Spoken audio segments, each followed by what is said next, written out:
Looks like life dealt you a bad hand. Deal a hand यसको मतलब यसको literal meaning चाहिँ के हुन्छ भने तपाई तास खेल्दै हुनुहुन्छ र तपाईको तास बाडेपछि तपाईको भागमा जुन तास पर्छ त्यसलाई चाहिँ ह्यान्ड भनिन्छ र डिल भनेको चाहिँ यहाँ तास बाड्ने भयो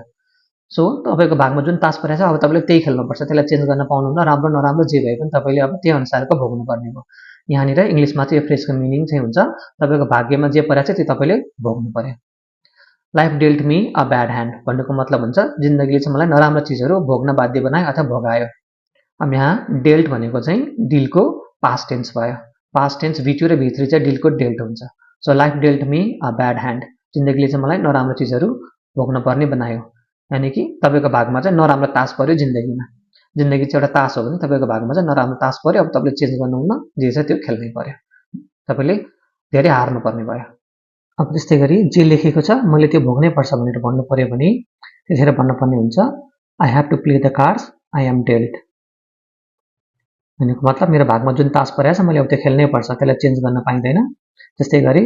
अब मेरो भाग्यमा जे लेखेको छ अथवा मेरो जिन्दगीमा जे हुनेवाला छ त्यो मैले भोग्नै पर्छ But you have to play the hand you're dealt. त्यस्तै गरी अर्को मेरो भागमा चाहिँ मेरो जिन्दगीमा चाहिँ यो छैन अथवा मेरो भाग्यमा यो कुरा लेखेकै छैन भनेर भन्नु पर्यो नि तपाई भन्न सक्नुहुन्छ it's not in the cards for me